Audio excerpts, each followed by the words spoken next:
자, 이번에는 소유권에 기한 물권적 청구권 교재 272쪽 보도록 하겠습니다. 자, 제목이요. 물권적 청구권에 관한 고찰이에요. 근데 그 물권적 청구권이 소유권에 기한 거라는 거죠. 소유권에 기한 물권적 청구권이 있고 또 하나 점유권에 기한 물권적 청구권. 이게 또 하나 있죠. 그래서 물권적 청구권 하면 이렇게 우리 머릿속에는 두 개가 동시에 존재하고 있어야 돼요. 그래서 어느 걸 물어보는지를 바로 거기다가 접목을 하면 돼요. 점유권에 기한 물권적 청구권은 민법 몇 조가 204조에서 207조가 규정을 하고 있어요. 204조에 정확하게 나와 있어요. 204조. 점유자가 점유에 뭐를 당한대요? 침탈을 당한대. 침탈해야 되죠. 사기로 인도한 거는 침탈이 아니죠. 침탈을 당한 때는 점유물 반환 및 손해배상을 청구할 수 있다. 204조. 이때 2항 침탈자의 승계인이요. 승계인이 뭐라면 선이면 승계인이 선이면 점유 해소해요. 못해요? 해소할 수 없다. 점유를 해소할 수 없습니다. 승계인이 뭐라면 선이면. 그럼 언제만 해소해요? 악이면. 침탈자의 승계인이 언제만? 악의면 해소할 수 있다. 몇 년 안에? 1년 안에다. 1년 안에. 이것이 점유물 반환 청구권이라는 민법 204조 1항, 2항의 규정이다. 1항, 2항, 3항이죠. 침탈이 전제 조건이다. 첫째, 침탈이. 그 다음 승계인이요. 승계인이 선이면 해소할 수 없고 언제만 돼요? 악이면 몇 년 안에? 1년 안에 해소할 수 있다. 이게 점유물 반환 청구권의 작동 요건. 점유물 반환 청구권 행사하기 위한 요건이다. 침탈이어야 된다. 1번. 승계인이 뭘 때? 악의해야 된다. 악의. 몇 년 안에만? 1년 안에만 찾아오는데 이거는 출소기간이다. 오케이. 이렇게 우리가 공부를 했었고요. 자, 그런데 지금은 우리는 소유물 반환 청구권, 여기 소유권에 기한 물권적 청구권 보려고 그래요. 213조죠. 213조와 214조가 규정을 하고 있습니다. 213조는 소유물 반환 청구죠. 소유자는 그 소유에 속한 물건을 뭐한 자? 점유한 자에게 반환을 청구할 수 있다. 누가? 소유자가. 누구한테요? 점유자에게. 점유한 자죠. 점유한 자에게 뭐 해달라고요? 소유물 반환 청구할 수 있다. 소유물 반환 청구를 할 수 있다. 기간은 없다. 여기는 1년인데 여기는 기간이 없다. 기간 없어. 여기는 1년이고 여기는 제한이 없어요. 점유한 놈한테 내 물건 가져오라고 반환 청구하는 게 바로 소유물 반환 청구다. 이때 승계인이요. 이 승계인이 뭐여도 선이든 악이든 이거는 다 된다. A 물건을 B가 점유하고 있어요. 불법 점유하고 있어요. 불법 점유를. A 물건을 B가 불법 점유했다. A 자동차를 B가 불법 점유했다. 그리고는 이거를 누구한테요? C한테 팔아먹었다. 이거 승계인이죠. 승계인이 뭐여도 선이든 악이든. 승계인이죠. 이거 승계인이 뭐여도 선이어도 A는 소유자는 뺏어와 못 뺏어와. 뺏어올 수 있다. 승계인이 뭐여도 승계인이 악의여도 선이든 악이든 다 뺏어올 수 있다 이거죠. 이 점이 점유 해소하고 구별되는 점이다. 여기는 악일 때만 되고 선이면 못 찾아오잖아요. 근데 여기는 선이든 악이든 다 반환 청구 대상이 되더라. 오케이, 별표. 그럼 소유자가 이걸 뺏어오지 못하는 경우가 하나 있죠. 언제죠? 점유할 권리가 있을 때. 점유한 자에게 무슨 권리가 있으면? 점유할 권리가 있으면.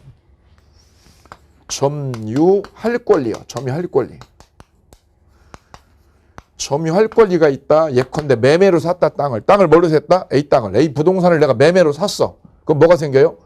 점유권이 아니라 뭐가 생겨? 점유할 권리다. 이 점유할 권리하고 점유권은 별개다. 점유할 권리는 왜 생겼어요? 매매를 해서. 내가 매매하면 생겨. 매매로. A 땅을 내가 매매로 샀어. 1억에. 그러면 뭐가 생겨? 점유할 권리. 등기 안 했어도요. 내가 등기 안 했어도 매매했으니까 점유할 권리 생겼죠. 그러면 이 땅 소유자는 B한테 이 B한테 땅 가져오라고 이 땅 가져오라고 따져 못 따져 못 따진다. 왜요? 매매라는 점유할 권리가 생겼으니까. 또는요 B가 시효를 완성했어요. 뭐를 완성했어요? 취효를 완성했다. 완성자. 시효 완성자가 등기를 아직 안 꽂았다. 등기 안 했어도 취득 시효를 완성하게 되면 뭐가 생겨요? 점유할 권리 생기죠. 그러면 소유자는 이거를 뺏어갈 수 없다. 두 가지를 반드시 200% 머릿속에 넣어두셔야 됩니다. 자, 소유물 반환 청구는 소유자가 하는 거예요. 반환 청구를 누구한테요? 점유한 자에게. 점유한 자에게 하는 거예요. 그 점유자의 승계인이요. 승계인이 이걸 승계한 자가 뭐여도 선이든 악이든 뺏어올 수 있는 거예요. 기간도 제한 없는 거예요. 그죠? 오케이. 1번 됐어요. 그런데 얘가 못 찾아오는 경우가 있어요. 소유자가 반환 청구를 못하는 경우가 있다. 못하는 경우가 언제냐? 점유자에게 무슨 권리? 점유할 권리. 점유할 권리가 생기면 얘가 반환 청구를 할 수 없다. 오케이. 할 수 있는데 여기는 못하는 경우죠. 두 개를 다 넣어두셔야 돼. 머릿속에 시스템으로. 언제 그러냐? 매매를 통하여 점유할 권리가 생기거나 시효를 완성한 경우에. 두 가지를 기억하시면 시험 푸는데 아주 중요한 팁이 될 거예요. 자, 이게 213조. 소유물 반환 청구. 그 다음 214조 보셔야죠. 214조. 뒤로 넘어가 보실게요. 뒤로 넘어가셔서 소유물 방해 제거 청구권이라고 적혀 있죠. 소유물 무슨 청구예요? 방해 제거 청구. 213조는 반환 청구. 214조는 방해를 뭐 해달라고요? 제거시켜달라. 제거 청구죠. 제거 청구. 이 제거 청구는 언제 하는 걸까요? 방해를 제거시켜달라. 언제 하는 거예요? 방해 원인을 제거시켜달라고 청구하는 거예요. 적으세요. 책이 없으니까. 방해에 뭐를 제거시켜달라고요? 원인이죠. 원인 제거다. 원인 제거를 청구하는 거예요. 원인 제거 청구다. 작년에 시험에 나왔죠. 방해 결과 제거가 아니다. 방해 결과의 제거. 이 청구는 방해 제거 청구의 내용이 아니라 이거는 방해 결과를 제거하는 거는 뭐냐? 손해배상 청구의 영역이다. 손배 청구의 영역에 속하는 것이다. 따라서 방해 제거 청구권 214조의 방해 제거 청구에 해당이 되려면 소유자가 뭐를 치워달라는 거야? 결과 제거가 아니라 뭐 제거? 원인 제거를 청구하는 것이어야 된다. 방해 결과를 제거해달라는 거는 뭐다? 손해배상 청구 영역이지 물권적 청구권의 영역이 아니더라. 구별을 잘 해두시고요. 첫 번째. 그 다음 방해 예방 청구죠. 방해 예방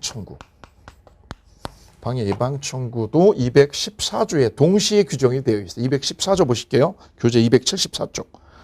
274페이지 맨 위에 소유자는 소유권을 뭐하는 자, 방해하는 자의 밑줄이야. 방해하는 자한테 위에다 쓸 때 방해하는 자 위에다 뭐라고요? 원인 제거지 결과 제거가 아님. 작년 29회 기출 문제. 방해 제거 청구. 소유권에 기한 방해 제거 청구는 방해 결과 청구를 내용으로 한다. 결과 청구를 내용으로 한다. 뻥이다. 뭐예요? 원인 제거지 결과 제거가 아닙니다. 또 소유권을 방해할 염려의 별표. 소유권을 방해할 뭐가 있을 때요? 염려가 있으면.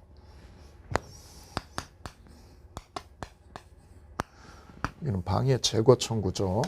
여기는 뭐야? 방해 염려가 있으면 무슨 청구를 해요? 방해받을 염려가 있으니까 이거는 방해를 받기 전이다. 이거는 그 방해 행위를 하는 자에 대해서 예방이나 뭐를 청구해? 손해배상이요. 손해배상의 담보야. 담보다. 이게 시험 아주 잘 나온다. 거기 별 3개. 방해받을 염려가 있다. 자, 이렇게요. 이 문제가 된 사안이 이거예요. A 땅을 갑땅이라고 그럴 거예요. 갑땅을 보유하고 있는 갑이 이렇게 옆에 있는 을이 땅은 이렇게 절토를 했는데 거의 수직에 가깝게 절토를 해가지고 이게 붕괴될 뭐가 생겼어요? 염려가 생겼어요. 염려가.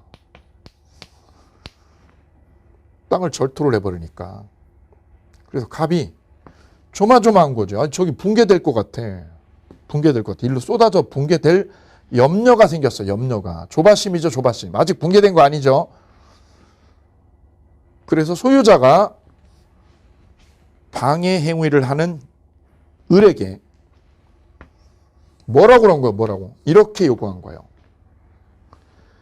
방해받을 염려가 있으면 갑이 을에게 할 수 있는 게 뭐죠? 예방 청구죠. 무슨 청구? 예방 청구. 방해, 예방 조치 해줘. 예방 조치. 축대를 쌓아줘. 축대를 시멘트로 견고하게 작업을 해줘. 그게 무슨 조치요?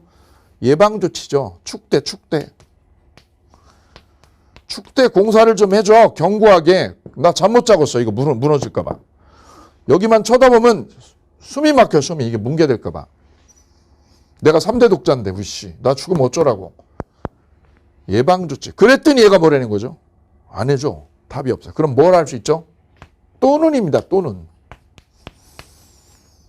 함께가 아니야. 또는 손해배상이죠. 뭐 배상? 손해배상 아니에요. 손해배상은 어떻게 돼요? 붕괴가 돼야지. 붕괴돼가지고 피해를 입으면 그게 손해배상을 따지는 거죠. 근데 이건 붕괴 전이잖아요. 붕괴 전에. 붕괴됐나요? 아니죠. 붕괴 전이에요. 붕괴 전. 그래서 손해배상이 아니라 뭐야? 손해배상에 뭐를요? 담보를 걸어라 이거죠. 담보를 대라는 거죠. 담보를 대라고 담보. 돈을 대든지 담보를 대든지. 손해배상의 뭐를? 담보를 뭐를 걸어라. 둘 중에 하나죠. 둘 중에 하나. 이게 또는입니다. 또는. 시험은 이걸 어떻게 내요? 예방과 함께라고 시험에 아주 많이 나온다. 함께가 아니라 뭐라고요? 또는이라고 그랬어. 또는. 이거 놓치면 안 됩니다. 아주 잘 나오는 거예요. 조문으로 분석을 꼼꼼하게 했는지 확인하기 위해서 잘 나오는 거예요. 이 쉬운 게 사법고시에도 20번 이상 나왔다는 거죠. 구별 잘 해두셔야 됩니다. 헷갈리지 말라고 제가 이렇게 머리 글자 따드립니다. 예또라고 그랬죠. 예또. 예 나오면 뭐야? 예방 나오면 또는이다. 예또. 로또보다 예또가 더 위에 있다는 거죠. 로또보다 예또. 함께가 아니다. 자, 그럼 1번.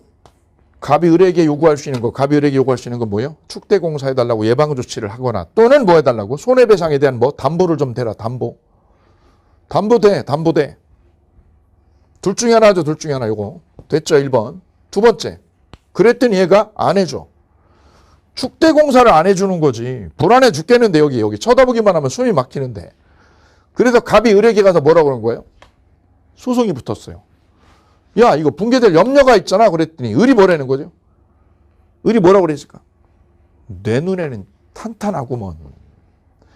내 눈에는 탄탄한데 네 혼자 그러는구먼. 네 혼자. 이게 지금 이 염려라는 게 객관적인 잣대가 없잖아요. 객관적인 잣대가. 그래서 우리 대법원이 이 방해받을 염려라는 거, 이 염려라는 거 판단을 어떻게 하느냐, 어떤 잣대로 하느냐. 요 구별을 어떻게 할 거냐. 예보가하면 어떻게 해? 예보가하면 다 불안하지. 다. 방해받을 염려가 있다. 붕괴될 염려가 있다고 얘한테 물으면 그렇게 답을 할 거예요. 그러면 얘한테 판단 잣대를 얘한테 유보를 시켜버리면 이 예방 조치가 무한정 확대될 거예요. 왜요? 얘 눈에는 다 붕괴될 염려 있잖아. 그럼 어떻게 하느냐? 이 방해 예방 조치요. 예방 청구. 이 예방 조치를 이렇게 확대하게 되면 얘 권한 행사가 지나치게 커지니까 이거를 차단하려고 우리 대법원은 여기서 말하는 방해받을 염려라는 거는 이렇게 판단하는 거죠. 상당한 개연성이 있을 때 붕괴될 무슨 개연성? 상당한 개연성.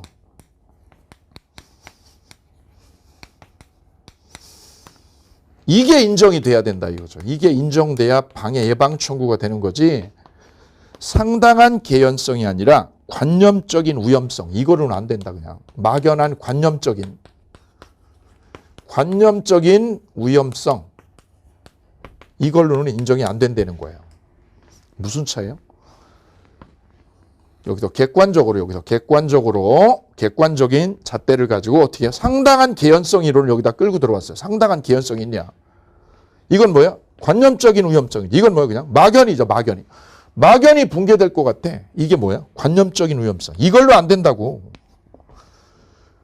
막연한 위험성이 아니라 뭐예요? 상당한 개연성이 있어야 된다. 상당한 개연성이란 뭐죠? 벽에 금이 갔어. 금이. 금도 가고 물도 새고 그죠?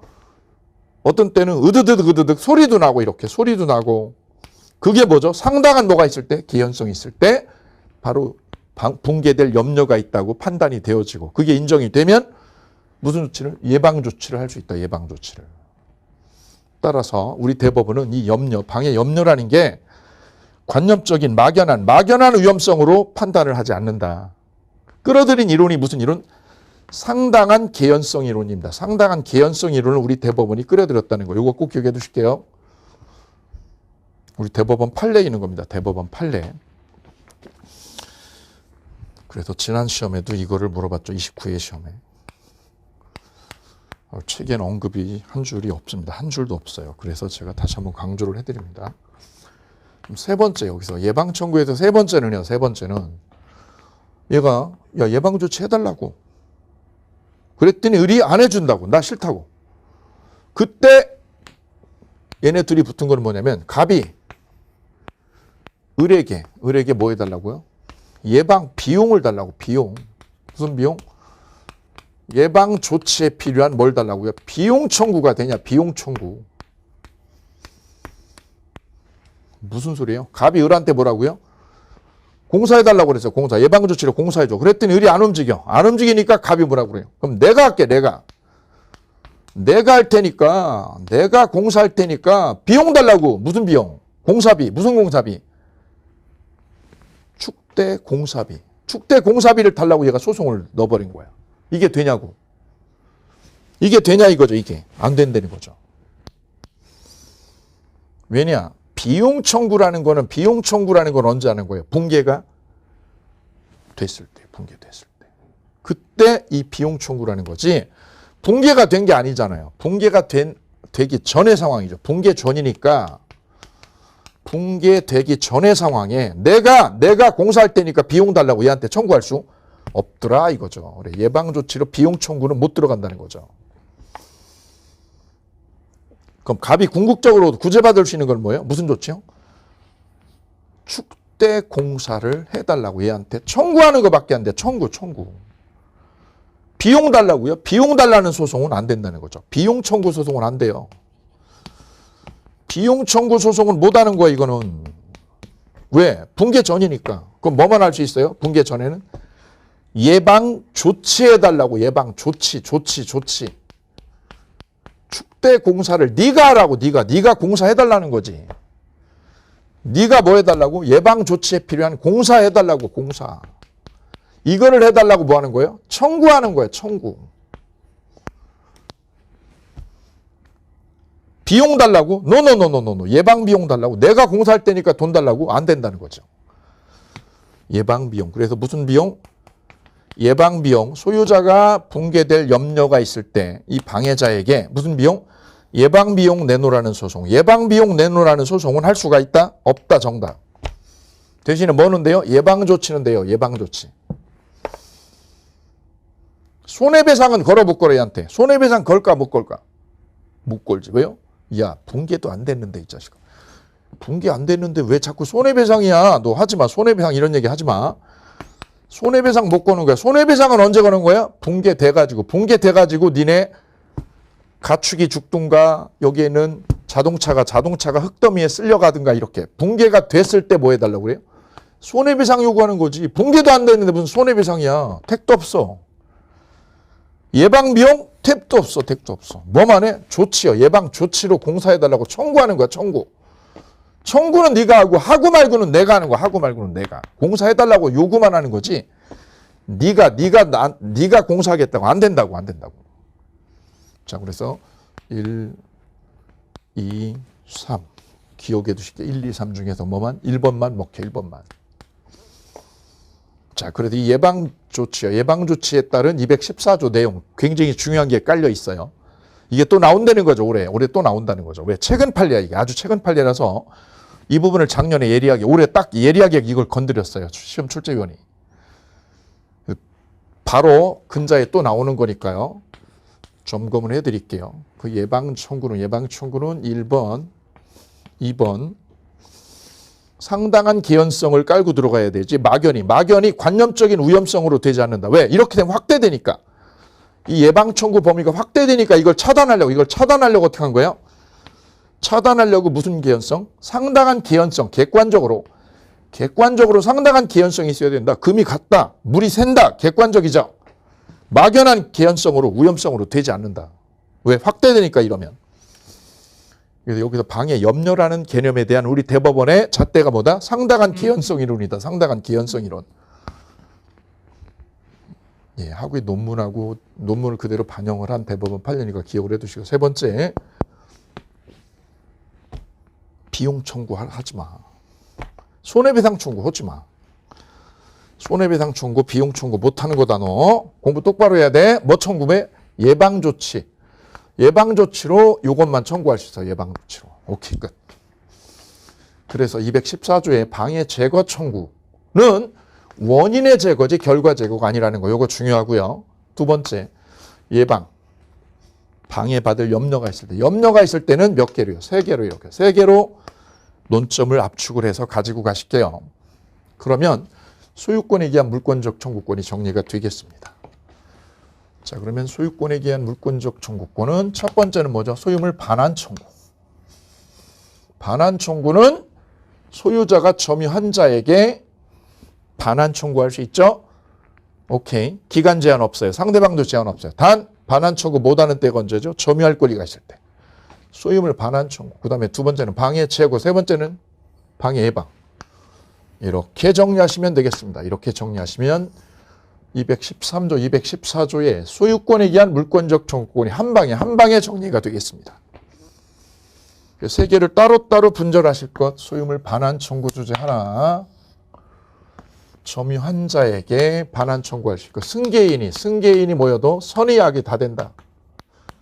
선의하게 불문하고 상대방이 되고, 기간도 제한이 없어요. 기간도 오케이. 방해 제거 청구는 원인의 제거지 결과 제거가 아니다. 결과 제거는 뭐예요? 손해배상 청구의 영역에 속한다는 거 구별 잘 해두시고요. 방해받을 염려가 있을 때는 3개로요. 3개로 정리가 되시면 되겠습니다. 자, 이 3개를 묶어서 우리는 뭐라고 총칭해요? 소유권에 기한 물권적 청구권. 오케이. 자, 이게 정리가 됨으로써 점유권에 기한 물권적 청구권, 소위 점유 해수 청구권이 더 대비 종합적으로 정리가 되겠다. 그럼 이거 전체를 묶어서 우리는 뭐라고 그래요? 물권적 청구권의 법리라고 물권법 총론에서 때린 거야. 그래서 물권법 총론이 물권적 청구권에 관한 물권법 총론이 정리가 되려면 이 부분이죠. 이 부분이 정리가 되셔야 여기가 뚫리는 거예요. 그래서 총론이 어려웠던 거예요. 왜? 여기 들어가기도 전에 총론에서 여기를 먼저 다루다 보니 어렵게 여기를 진행이 됐던 거예요. 이제 비로소 점유권에 기한 물권적 청구권, 그 다음에 소유권에 기한 물권적 청구권이 정리가 됐으니 이제는 이 물권적 청구권, 총론에 있는 물권적 청구권이 멋지게 명쾌하게 파쇄가 돼버리고 있습니다. 자, 이 정도 보시면 정리가 되시겠습니다. 자, 책으로 오셔서 274페이지에 관련 판례 소개를 하고 가도록 하겠습니다. 관련 판례 1번 우리가 보셨던 거.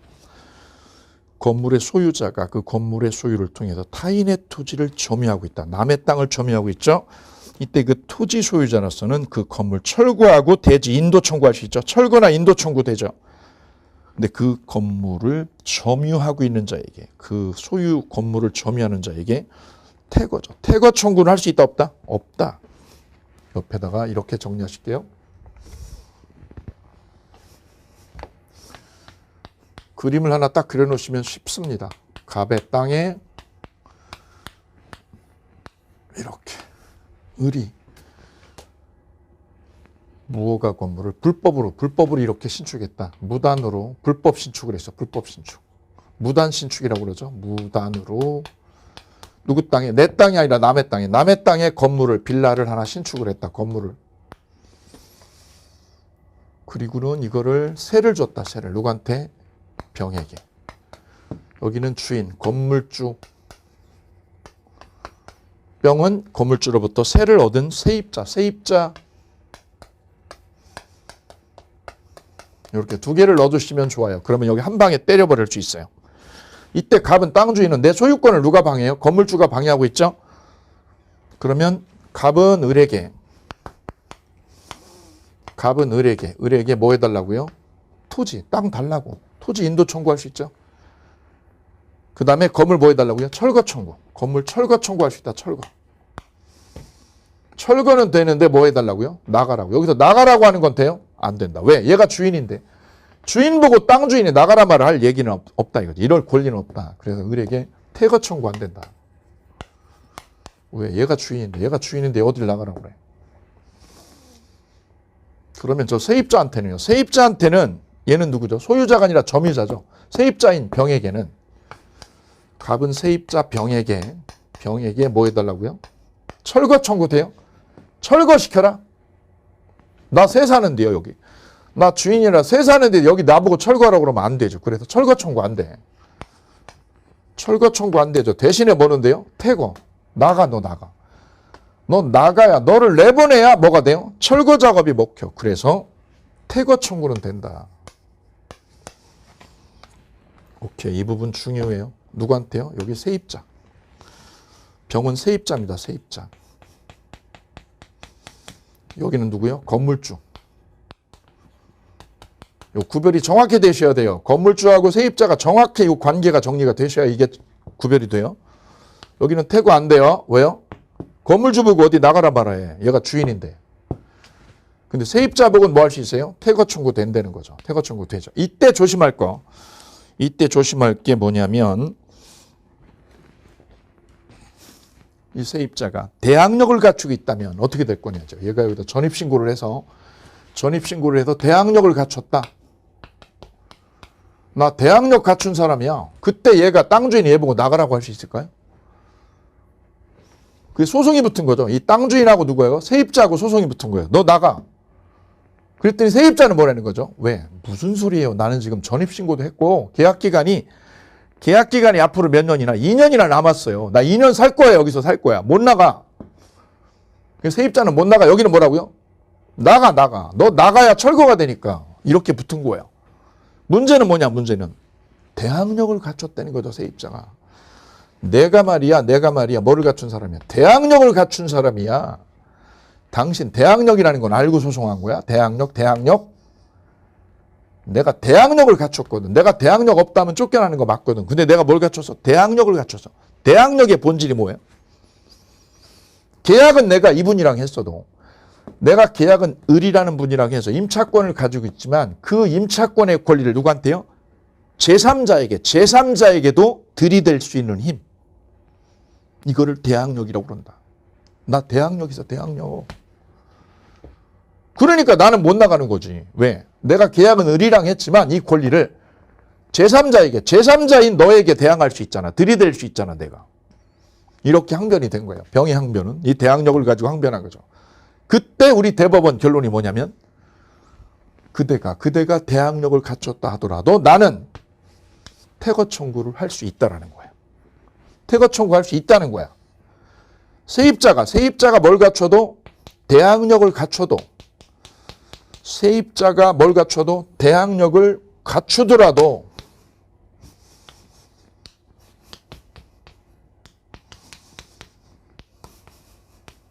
동일하다는 거예요, 결론은. 아니, 여기서 이상하죠.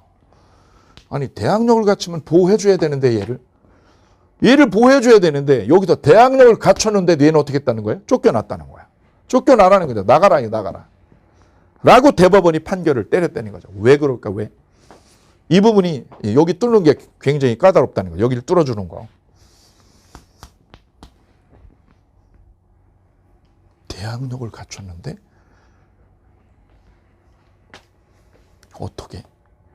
어떻게 얘를 내보낼 수 있다는 논리가 성립이 될까요? 자, 바로 이 부분이 이 판례의 실마리를 뚫어주는 핵심인데요. 대항력의 본질은 을과 건물 임대차 계약을 체결한 병의 세입자가 이 대항력이라는 권리를 전입신고를 함으로써 얻게 되는 이 대항력이라는 권리를 건물의 세주인한테 대항력을 들이댈 수 있는 거예요. 건물을 뭐 한 사람? 새로 산 사람. 이 건물을 새로 산 사람한테 얘가 대항력을 가지고 나 못 나가라고 버틸 수 있는 게 대항력이지, 땅주인에게 대항력은 전혀 해당 사항이 없다라는 거예요. 따라서 이 세입자가 뭘 갖춰도요? 대항력을 갖추더라도 누구한테는? 토지 소유자에게. 건물 소유자요, 토지 소유자요? 바로 토지 소유자에게. 토지 소유자에게는 얘가 대항을 한다 못한다? 대항할 수 없더라. 이 부분이 핵심. 여기가 이제 뚫렸어요. 이제 뚫렸어요. 이 대항력은 말이야. 이 대항력은 누구한테요? 건물 세주인한테 대항하는 건데 얘는 누가 지금? 토지 소유자죠. 토지 소유자에게는 네 대항력이 무용지물이야. 무용지물. 대항을 할 수 없는 거야. 쫓겨나야 되는 거야. 그래서 이 세입자를 저는 뭐라고 그래요? 이 토지 소유자에 대해서. 이 세입자하고 토지 소유자에 대해서 이 세입자는 대항력을 갖췄어도 보호를 못 받는 거야. 누구한테는? 토지 소유자한테는. 그래서 이 세입자를 저는 뭐라고요? 이렇게 붙였어요. 여러분 머릿속에 남으라고요. 허당 세입자라고요. 허당 세입자 케이스라고 이렇게. 그러면 이 사건 전체가 다 기억이 날 거야. 다 기억이 날 거야. 이 세입자가 허씨야, 허씨. 허당 세입자가 뭐를 갖춰도 대항력을 갖추더라도 누구한테는? 토지 소유자에게는 무용지물이라서 대항할 수 없다. 없다. 대항할 수 있다, 없다? 없다. 허당이야, 얘가. 허당이야, 내가. 허당. 야, 너 허당이야. 누구한테는? 땅 주인한테는 너 허당이야. 전입신고 하나 많아야. 건물 세주인. 건물 세주인한테는 너 2년 동안 대항력 있다? 오케이.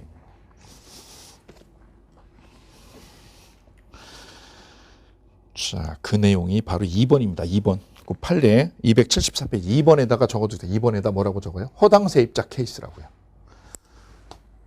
요 케이스만 요거 적어 놓으시면 돼요. 무슨 케이스? 허당 세입자 케이스. 걔가 뭘 갖춰도 대항력을 갖춰도 토지 소유자에게 대항할 수 없습니다. 마무리.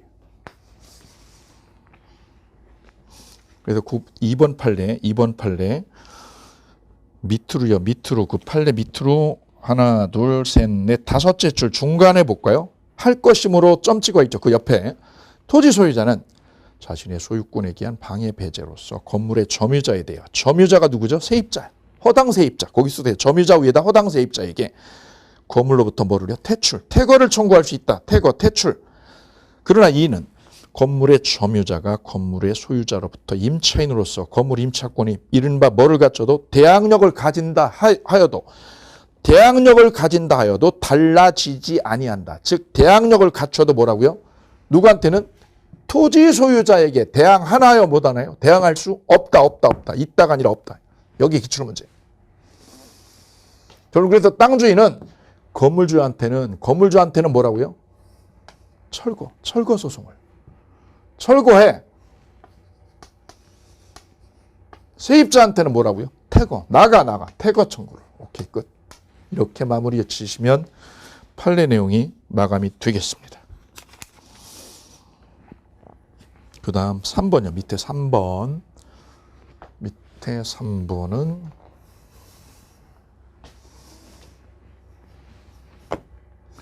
의리 건물을 다시 넘겼다 이거죠. 누구한테? 정에게. 매매로 넘겼어. 매매로. 무허가 건물을 줘가지고 정에게 팔았어요. 싸게 팔았어. 무허가 된 거를 정에게 팔았어. 이때 정은 무허가 건물을 샀으니까 등기 나와요? 안 나오죠. 무허가 건물을 산 사람이죠. 무허가 건물 양수인입니다. 양수인. 이 양수인이 등기가 안 나왔어. 등기가 왜 안 나왔어요? 무허가니까. 무허가 건물을 인수했으니까 등기 없죠. 그러면 뭐가 없는 거예요? 등기가 없으면 소유권이 없는 거지. 근데 매매로 샀죠. 샀으니까 얘는 뭐야? 얘는 건물 처분권은 있다. 처분권. 등기가 없어서 소유권은 못 가진 거예요. 소유권은 왜 못 가진 거예요? 등기를 안 하니까요. 대신에 뭐는요? 처분권은 보유한다. 처분권. 무슨 처분권? 철거 권한. 이건 얘한테 있는 거. 왜요? 샀잖아. 매매로 샀잖아. 그러면 질문. 갑은? 이 땅 주인 갑은 무허가 건물을 지은 건 을이 지은 거죠. 건물 지은 건 을이 져가지고 그걸 누구한테요? 정에게 매매로 팔았단 말이죠. 이렇게 매매로 팔아서 지금 가게는 누가요? 정이 운영하고 있죠. 저 가게를 얘가 운영하고 있다. 오케이? 무허가 건물 양수인이라고 그래요. 양수인, 무허가 건물의 양수인, 미등기 건물의 양수인 같은 맥락이죠. 미등기 양수인이 살고 있죠. 그럼 갑은 땅 주인 갑은 누구 보고요? 누구를 상대로 철거 소송을 해야 될까? 철거하라고 누구한테? 현재 방해자. 현재 방해자가 누구? 의료 정의죠. 정의에게 철거 청구하는 얘가 소유권 없죠. 없더라도 무슨 권한이 있어 얘한테? 이 부분. 철거 권한이 있는 놈이다. 철거 권한이. 네가 철거 권한이 있어. 왜 있어? 매매로 인수했잖아. 매매로. 따라서 갑은 땅 주인은 이 땅의 소유권의 방해 원인을 누가 일으키고 있어요? 정에게 뭐 하면 된다? 철거 청구할 수 있다. 그게 3번. 3번의 삼각형. 3번에다 쓰세요. 이 기른 거를 통으로 외우려고 그러면 머리 깨져요. 짧게 드려요. 2번은 뭐라고 적어? 2번은 허당 세입자 사건이라고 하고 2번은 왼쪽에다가 허당 세입자 케이스. 3번은 뭐라고 그래요? 무허가 건물 양수인 케이스죠. 무허가 건물 양수인 또는 미등기 건물 양수인 케이스.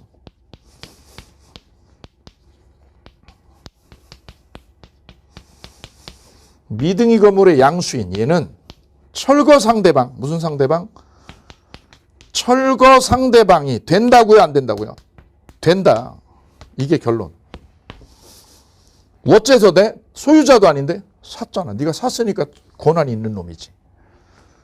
그래도 미등기 건물의 양수인은 무슨 청구요? 철거 청구 상대방이 될 수 없다요? 될 수 있다? 될 수 있다. 여기 13개. 계속 나오고 있어요. 5번 이상 나왔어요. 근자에. 그래서 끝에 건물 점유자에게 뭐 할 수 있다? 철거를 구할 수 있다라는 거예요. 별표. 그 철거 상대방이 된다 안 된다? 된다. 이렇게 정리하시면 끝. 그래서 케이스 2번, 3번 마무리 되셨어요. 그 문제가 바로 우측에는 예제 문제가 되겠습니다. 예제. 갑소유 토지에 사용 권한 없이 우리 그 Y 건물을 신축한 후 등기하지 않은 채 병에게 일부를 임대해서 현재 을과 병이 건물을 일부분씩 점유하고 있습니다. 병은 뭐죠? 허당 세입자. 병은 허당 세입자야. 일부 세입자죠. 다음 중 틀린 것은 이랑 갑은 을을 상대로 Y 건물 철거 청구. 철거 청구는 누구한테? 을에게. 2번. 갑은 을을 상대로 Y 건물의 대지를 달라고 할 수 있죠. 대지. 3번. 갑은 을을 상대로 Y 건물에서 퇴거야. 퇴거 청구는 돼? 안 돼? 안 되지. 대신에 퇴거는 누구한테 해야죠? 병. 허당 세입자. 세입자에게 퇴거를 구할 수 있다. 3번, 4번 묶어서 별 3개요. 5번은 뭘까요? 5번. 을이 Y 건물을 누구한테? 정에게 미등기로 팔았죠. 미등기로 매도하고 인도해 준 경우 갑은 정을 상대로 정이 누구?